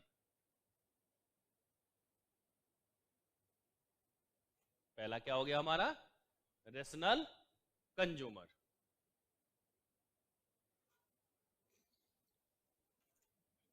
फिर दूसरा हो गया, हम जो कंजम्पशन कर रहे हैं बेटा, हमने गोलगप्पे का एग्जांपल लिया ना, तो लगातार आपको गोलगप्पे ही कंज्यूम करना पड़ेगा, ये नहीं करना पड़ेगा। अभी कुछ समय पहले की बात है, यहाँ पर ना सबवे के पास एक गोलगप्पे वाला है, 5 तरीके का पानी रखता है, ठीक है। तो ऐसे ही 10 साढ़े 10 बजे का समय था, वाइफ ने बोला कि चलो थोड़ा सा गोलगप्पे खिला दो। अरे यार तुम लोगों का क्या आदत है, चलो खा लेना। अब जब वो खा रही थी तो मुझसे भी बर्दाश्त नहीं हुआ कि मैं भी खा ही लूं। बेटा मैं खाना खा के गया था, इसलिए 9 ही प्लेट खा पाया ओनली। उसके बाद पूरी रास्ता मैं सुनता हुआ आया हूँ कि राक्षस आदमी जो कह रहा था कि मुझे ये सब चीजें पसंद नहीं, वो ही इतना खा सकता है, तो अच्छा हुआ पसंद नहीं है। अब क्या करें भाई, अलग अलग थी था, टेस्ट का पानी था।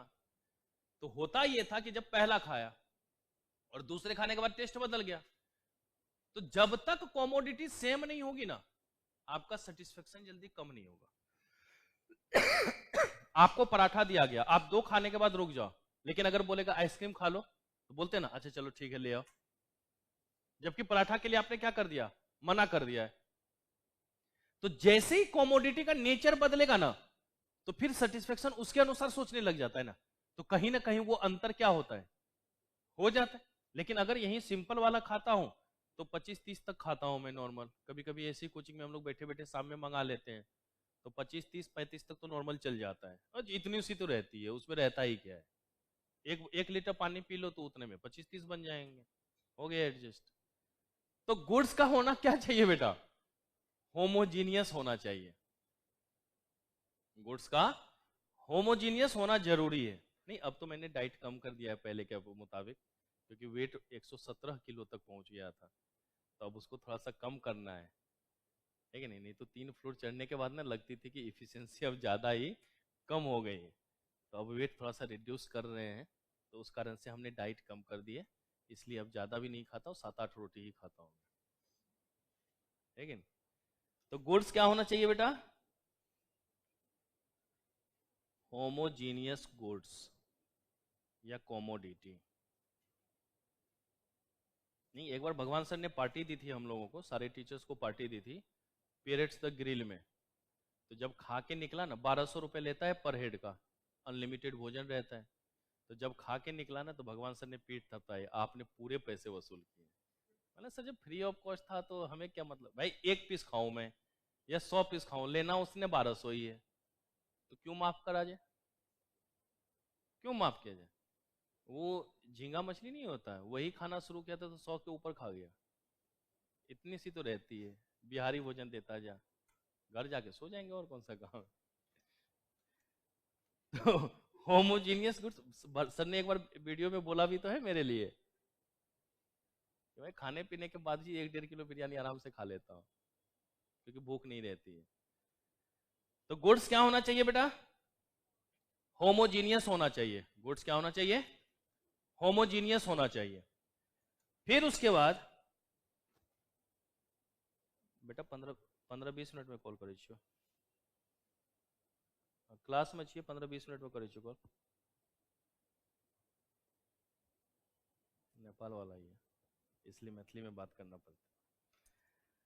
तो क्या हो गया बेटा हमारा, होमोजीनियस गुड्स। फिर उसके बाद भाई एक बताओ, मैंने बोला कि जैसे कि मैं चलो 30 गोलगप्पे खाऊंगा, ठीक है, तुमने बोला सर पक्का, मैंने बोला हाँ हाँ सर पक्का। आप गए गोलगप्पे वाले को बोले भैया वो जो राज कचौरी वाला गोलगप्पा आता है ना, इतना इतना बर्गर, वो वाला देना जरा 30 को, इसको खा पाऊंगा नहीं ना भाई, पता चलेगा उसमें एक ही में जो है 300 ml पानी लग जाता है, तो कहां से खा पाएंगे। जो कॉमोडिटी की साइज होनी चाहिए वो नॉर्मल ना होनी चाहिए भाई। अब ऐसे भी गोलगप्पे ना हो कि सुई के नोक से ऐसे चुभो के तब खाना पड़े, आ जा बेटा गोलगप्पा। भाई आप घर जाओ, मम्मी को बोलो मम्मी तेज प्यास लगी है पानी दो, और मम्मी उधर से एक कटोरी में पानी लाए, और वो बच्चों को देने वाला ड्रॉप्स वाला नहीं होता है, लेके बोले बेटा जीभ बाहर निकाल, प्यास बुझी, खुंदस और बढ़ेगा ही नहीं बढ़ेगा। आपने चिल्ला दिया मम्मी ये क्या है, ऐसे कौन पानी देता? अच्छा बेटा कोई बात नहीं, चुटिया पकड़ के ले जा और जाके वो स्विमिंग पूल में फेंक दे, पी ले। नहीं ना भाई, भाई जब भी आप पानी मांगते हैं तो ग्लास में मिल जाता है या बोतल नॉर्मल मिल जाता है, यही होता है ना। तो जो साइज ऑफ कॉमोडिटी होनी चाहिए वो क्या होनी चाहिए? नॉर्मल होनी चाहिए, नहीं होनी चाहिए? एवरेज साइज ऑफ कॉमोडिटी होनी चाहिए ना, तभी तो जाकर के law of diminishing marginal utility applicable होगा ना। तो लिख लीजिएगा बेटा, नॉर्मल साइज ऑफ कॉमोडिटी।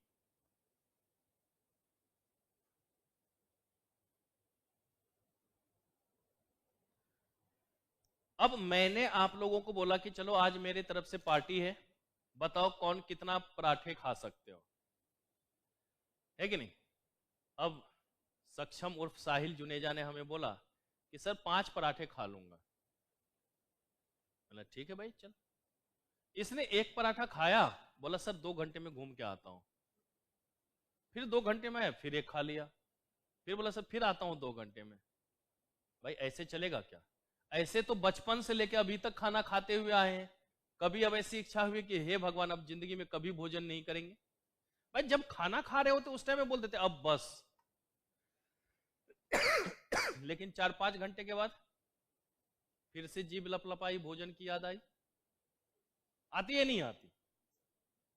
तो जब भी हम ये अप्लाई करेंगे ना तो कॉन्टिन्यूसली कंजम्पशन के ऊपर देखेंगे, बीच में टाइम गैप नहीं होना चाहिए। भाई एक खत्म हुआ दूसरा शुरू, दूसरा खत्म तीसरा शुरू, तीसरा खत्म चौथा शुरू, ऐसा होना चाहिए नहीं होना चाहिए?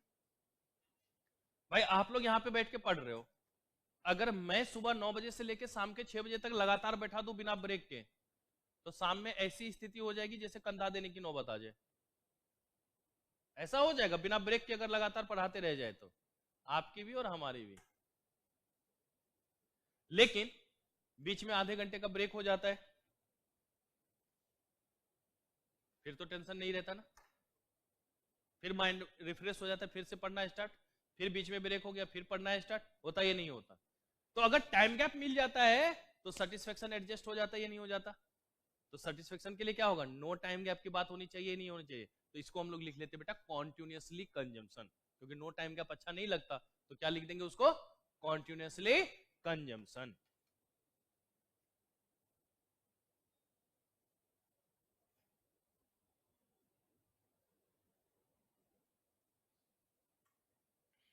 ओके, तो ये 4 चीजों का होना जरूरी है। अगर ये चारों चीजें नहीं होंगी एलडीएमयू ऑपरेट नहीं होगा। इसमें से एक भी अगर एब्सेंट हो गया ना बेटा, एलडीएमयू ऑपरेट ही नहीं होगा। तो क्या क्या होना चाहिए? Rational, homogeneous, average size of commodity and continuously consumption. लेकिन कुछ चीजें ऐसी है जहां पर यह अप्लाई ही नहीं होता। तो वो चीजें क्या क्या है? तो सबसे पहला होता है बेटा मनी एंड गोल्ड। भाई कितना भी पैसा मिल जाए, कितना भी सोना चांदी मिल जाए, कभी ऐसा होगा कि अब बस? भाई अंबानी अडानी वगैरह इतना कमा लिया, फिर भी बाप बाप कर रहा है ये नहीं कमाने के लिए। भगवान सर बुला के बोले कि आज से आपकी सैलरी 50,000 बढ़ा दे रहे हैं, क्या हमारी आंखों में आंसू आ जाएंगे? सर बस अब नहीं चाहिए हमें, नहीं ना? फिर बोलेंगे हे भगवान 50,000, सर 2 लाख बढ़ा देते, मजा आता। फिर 2 लाख अगर बढ़ा दे और थोड़ा सा बढ़ जाता तो और मजा आता। होता ही नहीं होता। सोना चांदी पैसे हीरे जवाहरात कितने भी मिल जाए, कभी भी सेटिस्फेक्शन कम होता है? नहीं। तो देखो ना, हाथ में एक ब्रेसलेट लोग पहनते, मैं 3-3 पहन रखा हूं, मजा आता है कि नहीं? पहले 4 थे, एक निकाल दिया गया, है कि नहीं? और आए अभी एक और नया अगले महीने लूंगा, तो फील आता है भाई। इसमें कभी भी सेटिस्फेक्शन कम नहीं होगा।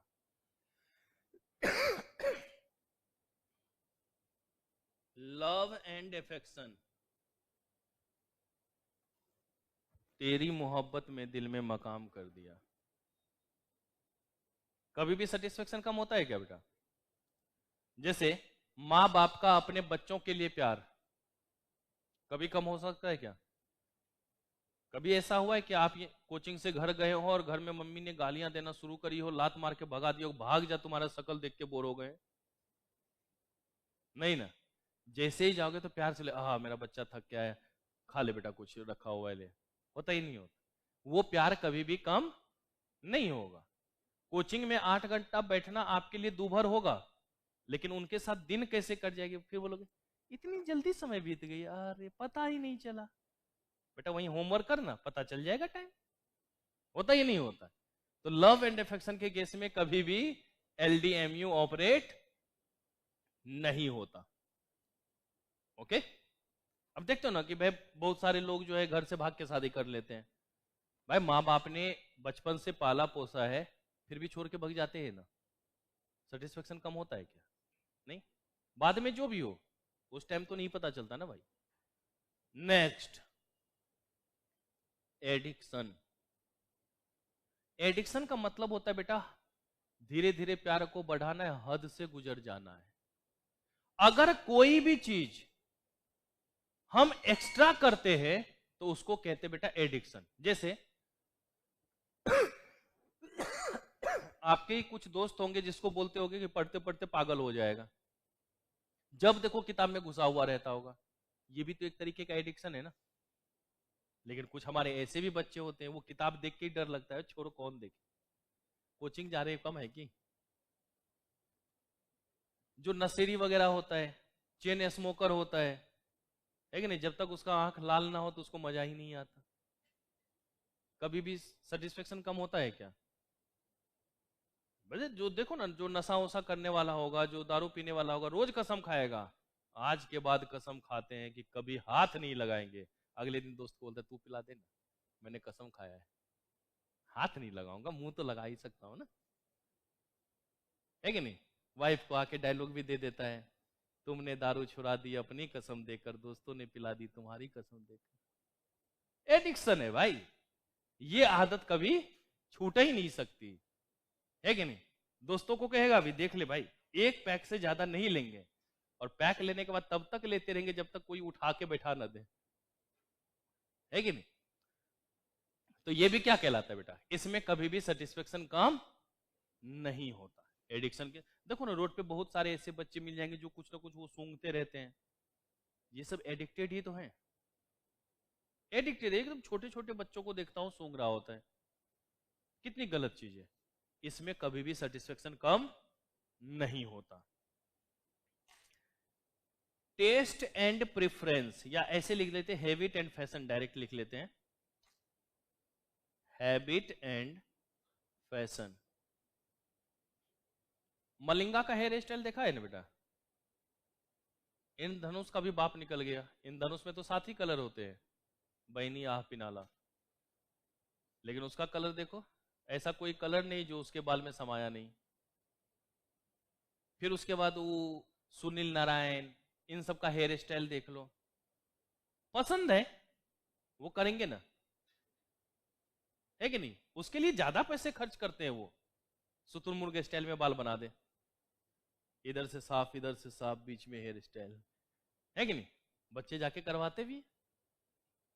तो हैबिट और फैशन के केस में कभी भी एलडीएमयू ऑपरेट नहीं होता। बच्चे देखो ना, वो फटा फटा सा जीन्स होता है क्या, हाँ एक्सीडेंटल जीन्स, एक्सीडेंटल जीन्स पहनते या नहीं पहनते? सर आप क्या जानो फैशन के बारे में, इट्स लेटेस्ट फैशन होता है। बच्चे कभी कभी एकदम डायलॉग मार भी देते हैं, देखो हमारे बुलेश भाई साहब को, अंदर टी शर्ट ऊपर में शर्ट का बटन खोला हुआ, है कि नहीं, हीरो। तो ये क्या है बेटा, फैशन है। अब अगर मैं उसे बोलूंगा तो बाद में बोलेगा हाँ आपको कुछ सेंस है फैशन का, है कभी तो कुछ लटका के आ जाते हो, सीखो यहां से कुछ। इस केस में कभी भी एलडीएमयू ऑपरेट नहीं होता। और तेरे चेहरे से नजर हटती नहीं, हम क्या करें, नेचर एंड ब्यूटी, प्रकृति एवं सौंदर्य। लोगों को अलग अलग जगह घूमने का शौक होता है, अलग अलग जगह जाते हैं। देखते हो ना कि अभी भी 2-4 दिन पहले की बात बता रहे हैं, वहीं पे कहीं पे बर्फ बर्फ के अंदर 48 या 52 लोग दब गए थे, है कि नहीं? कुछ को निकाला गया, कुछ की डेथ हो गई, फिर भी जा रहे हैं लोग या नहीं जा रहे? है कि नहीं? बर्फ का फील लेने के लिए जाएंगे, कभी कभी बर्फ फील ले लेती है कि नहीं? हाँ, एडवेंचर, परमानेंट एडवेंचर। लेकिन लोगों को पसंद है, वो जाएंगे या नहीं जाएंगे? करेंगे या नहीं करेंगे? दुबई वगैरह में देख लो, बाघ शेर सब पाल के रखता है, पता चलता है कभी मालिक को निपटा गया, लेकिन लोग फिर भी कर रहे हैं ना, उनको वो पसंद है, वो चीजें वो करेंगे। तो ये जो प्रकृति एवं सौंदर्य है, इसमें कभी भी एलडीएमयू ऑपरेट नहीं होता है, इसमें कभी भी सेटिस्फेक्शन हमारा कम नहीं होता है। तो ये हमारा किसके अंतर्गत आ जाएगा बेटा? एक्सेप्शंस के अंतर्गत। ओके, अब जरा सा जल्दी से 2 लाइन सब्स्टिट्यूशन और इनकम के लिए भी बात कर ले हम लोग। बेटा देखो, सब्स्टिट्यूट गुड्स के बारे में तो जानते ही हो, पेप्सी और कोक। अगर मान लो कि पेप्सी का दाम था, गौर से देखना, इधर मान लेते हैं हम लोग, पहले समझ लेना फिर मैं लिखवाता हूं। पेप्सी हमने लिखा और इधर हमने कोक लिखा, ये भी 90 रुपए का, ये भी 90 रुपए का।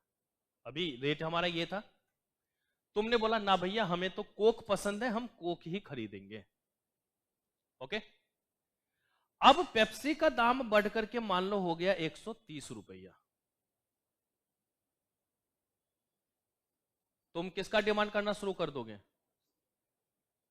पेप्सी के प्राइस के साथ कोई बदलाव नहीं हुआ है ना, लेकिन उतने ही रुपए में, क्योंकि 130 में कोक मिल रहा है ना, 130 रुपए में ही तुम पेप्सी का ज्यादा क्वांटिटी खरीद पा रहे हो या नहीं खरीद पा रहे हो? तो तुमको क्या लग रहा होगा? अरे लगता है हमारी औकात बढ़ गई है। औकात बढ़ी नहीं है, लेकिन चूंकि सामने वाले का दाम बढ़ गया है, तो उसके अपेक्षा ये हमें अब सस्ते में मिल रहा होगा या नहीं मिल रहा होगा? तो इफेक्ट किसके कारण? प्राइस के कारण ही पड़ा है ना। और इसी तरीके से अगर इनकम बढ़ जा रहा होगा तो सामने वाली चीज अपने आप सस्ती लग जाती होगी। भाई कोई सामान आप खरीदने के लिए गए, उसने बोला 5,000 रुपए, आपके जेब में था 4,000 रुपए, खरीद सकते हो क्या? क्या बोलोगे? अरे भैया बहुत महंगा है। लेकिन वही सामान 5,000 के बदले 10,000 दे रहा है और आपके जेब में 1,00,000 रुपए है। अरे बस, क्या बात करते यार, ज्यादा होना चाहिए था, मैं तो ज्यादा सोच के आया था। चल रहा, क्या बढ़ाया आपके जेब में? माल। और जब जेब में माल है तो कमाल होता रहता है या नहीं होता रहता? फिर हर चीज सस्ती लगती है नहीं लगती? तो इनकम के कारण भी क्या होगा बेटा? ऑटोमेटिक वो सस्ता लगेगा या नहीं लगेगा हमें? तो जल्दी से लिख लेते हैं हम लोग, पहले सब्स्टिट्यूशन इफेक्ट और फिर हमारे पास income effect.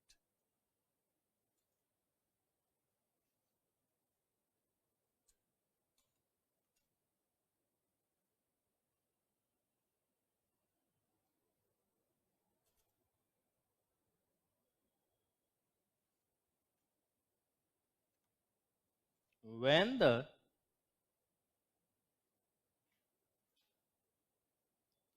price of a commodity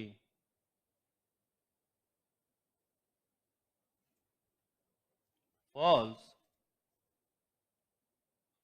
it becomes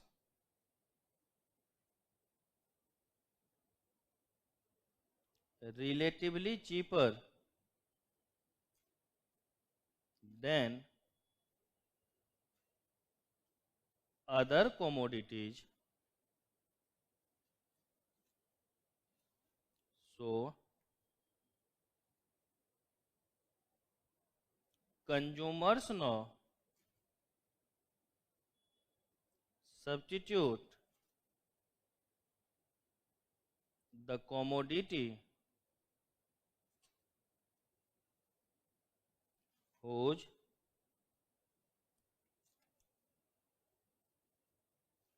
price has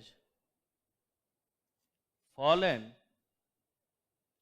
for other commodities which have now become relatively expensive. भाई अगर पेप्सी कोक का दाम बढ़ गया तो कोक अब ज्यादा एक्सपेंसिव लगेगा या नहीं लगेगा? ठीक है, therefore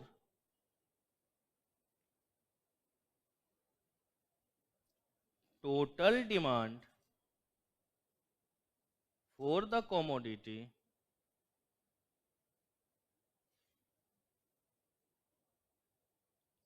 whose price has fallen increases। तो जिसका प्राइस कम हुआ होगा उसका ऑटोमेटिक डिमांड क्या हो गया होगा? बढ़ गया होगा। तो दिखा ना, प्राइस कम हुआ तो डिमांड क्या हो गया? तो नेगेटिव रिलेशन हुआ या नहीं हुआ बेटा? ओके। और फिर एक और कौन सा था बेटा हमारा इनकम इफेक्ट ना?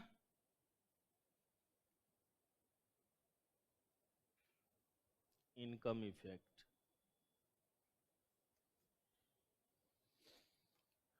लिखिएगा, when the price of A commodity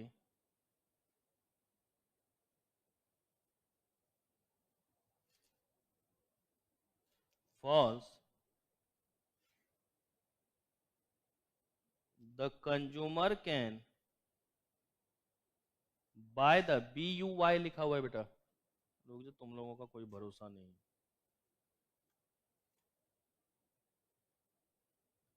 consumer can by the same quantity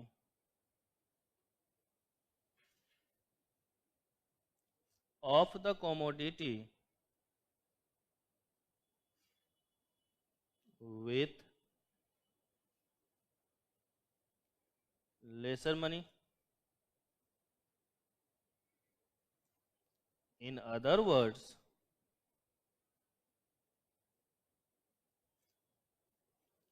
as a result of fall in the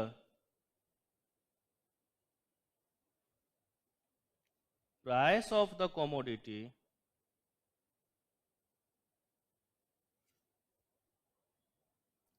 consumers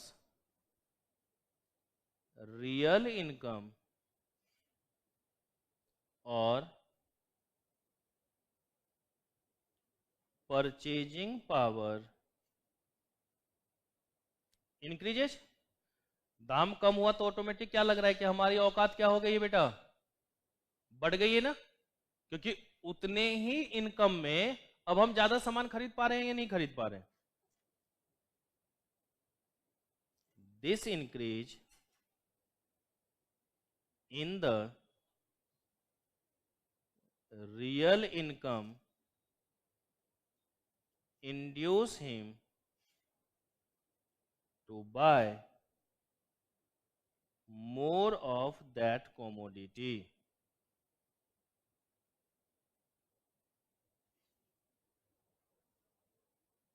ठीक है,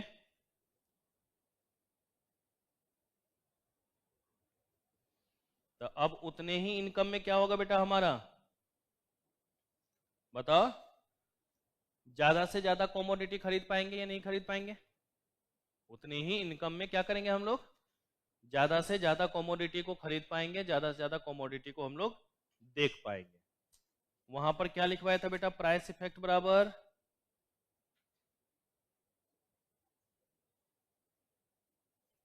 SE प्लस, और यहां पर जो बेटा डिमांड कर्व बनता है ना, तो डिमांड कर्व को हम लोग प्राइस कंजम्पशन कर्व के भी नाम से जानते हैं। इस केस में जो हमारा डिमांड कर्व बनेगा तो लिखिएगा demand curve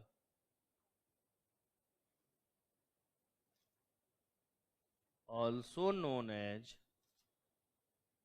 PCC, price consumption curve. क्योंकि मैं जब टेस्ट लूंगा और ICI में भी ये क्वेश्चन पूछा गया है कि demand curve is also known as average revenue, PCC, both, none of the above. Average revenue भी तो वो मार्केट में पढ़ाऊंगा। ठीक है, प्राइस जो होता है वो एवरेज रेवेन्यू भी होता है, मतलब डिमांड जो होता है वो एवरेज रेवेन्यू भी होता है, और प्राइस कंजम्पशन कर्व भी होता है। ओके, तो ये ध्यान रख लोगे यहां तक। तो आज यहीं तक करते हैं, अगली क्लास में हम लोग एक्सेप्शंस और मोमेंट शिफ्ट और इलास्टिसिटी शुरू कर देंगे। तो कल की क्लास कोई मिस मत करना, ठीक है, क्योंकि इलास्टिसिटी कल किसी भी शर्त में शुरू होगी। ठीक है, फिर मिलते हैं हम लोग एक छोटे से अंतराल के बाद कल 9:15 पर। ठीक है, ग्रुप में सारे बच्चे ऐड हो बेटा, टेलीग्राम में कौन कौन ऐड नहीं हो, नंबर लिखो और उस पर मुझे मैसेज करो और लिखो कि मई का ग्रुप का सर लिंक भेज दीजिए।